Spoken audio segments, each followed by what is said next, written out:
अभिनेता प्रकाश राज 15 दिसंबर को तिरुवनंतपुरम में केरल के 28वें अंतर्राष्ट्रीय फिल्म महोत्सव के समापन समारोह में शामिल हुए। वहां उन्होंने संबोधित किया और अभिनेता ने युवाओं के बीच बेरोजगारी का मुद्दा उठाया। नमस्कार, मैं हूं काजल झा, आप मेरे साथ देख रहे हैं बॉलीवुड केसरी। जी हां, समारोह को संबोधित करते हुए अभिनेता ने युवाओं के बीच बेरोजगारी का मुद्दा उठाया और युवाओं को संबोधित करते हुए उन्होंने कहा, हमें इन आख्यानों से सावधान रहना होगा। उदाहरण के लिए, पिछले दिनों संसद पर हमला। हम उन 6 लोगों के इर्द गिर्द आख्यान देख रहे हैं जो विरोध करना चाहते हैं। हमारे पास पत्रकारों का एक समूह है जो जोकरों की तरह लड़ रहे हैं। हमारे पास एक विपक्षी दल है जो सत्तारूढ़ दल पर आरोप लगा रहा है। हमारे यहाँ सत्ता पक्ष कह रहा है कि विपक्षी दल के साथ आरोपी की तस्वीर है। दूसरा आख्यान इस पर है कि संसद की सुरक्षा क्या है। क्या कोई ऐसी कहानी होगी जिसमें इस बात पर चर्चा होगी कि इन युवाओं ने ऐसा क्यों किया? क्या हमारे पास कोई आख्यान भी होगा कि बेरोजगार होना कितना हताश करने वाला है? We are seeing narratives building around us on those 6 youngsters who wanted to protest. We have a group of journalists who are fighting like jokers with that bomb outside that who has to do the TRP. A narrative which is being told. We have an opposition party blaming the ruling party that they are terrorists. We have the ruling party saying that this opposition party is caught with a photograph of another youngster. There is a narrative being built. What is the security of the parliament? But will there also be a narrative which will discuss and have a dialogue that what made these youngsters do this?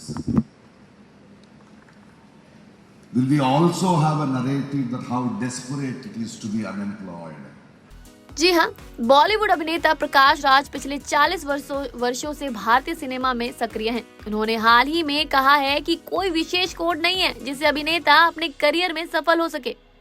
अभिनेता ने कहा कि cinema में कोई निष्पक्ष खेल नहीं है। उनके जैसा लोग इंडस्ट्री पर एकाधिकार जमा रहे हैं क्योंकि उन्हें भी जीवित रहने की जरूरत है। प्रकाश राज से एक बातचीत के दौरान जब वह कोड पूछा गया जिसे उभरते कलाकार अपने सफल करियर के लिए इस्तेमाल कर सकते हैं, इस पर उन्होंने कहा कि किसी के पास भी इसका जवाब नहीं है क्योंकि इसमें कोई निष्पक्ष खेल नहीं रहा है।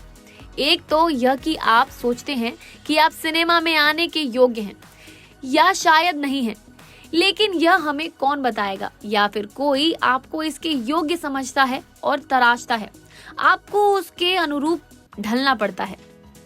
उन्होंने आगे कहा, एक अभिनेता बनने के लिए आपको यह तय करना होगा कि आप कहाँ क्या बनना चाहते हैं, क्या करना चाहते हैं, केवल सिनेमा में, या आप दूसरों की तरह अभिव्यक्त करना या लोकप्रिय बनना चाहते हैं।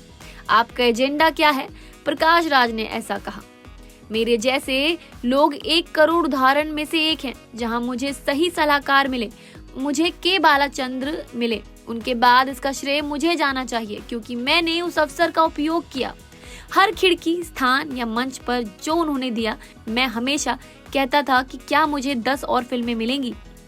प्रकाश राज ने कहा, मेरे जैसे लोग हम इस पर इतना एकाधिकार जमा लेते हैं कि हम दूसरों को आने की अनुमति ही नहीं दे पाते क्योंकि यह हमारा अस्तित्व है। कभी कभी निर्देशक और लेखक भी कहते हैं कि जब हमारे पास पहले से ही एक रेडीमेड साथी है तो हमें किसी और को क्यों ढूंढना है। हम उसे अधिक भुगतान करेंगे और उसे कुछ और फिल्में देंगे। प्रकाश राज का मानना है कि OTT स्पेस के बढ़ने के बाद चीजें थोड़ी बदल गई हैं। उन्होंने कहा, लोग अब केवल लोकप्रिय अभिनेताओं को ही नहीं देख रहे हैं। जो कोई भी अच्छी कहानी सुनाता है वह आज उसी को लोकप्रिय कर देते हैं। धन्यवाद। जुड़े रहिए ऐसी बॉलीवुड अपडेट्स के लिए बॉलीवुड केसरी के साथ।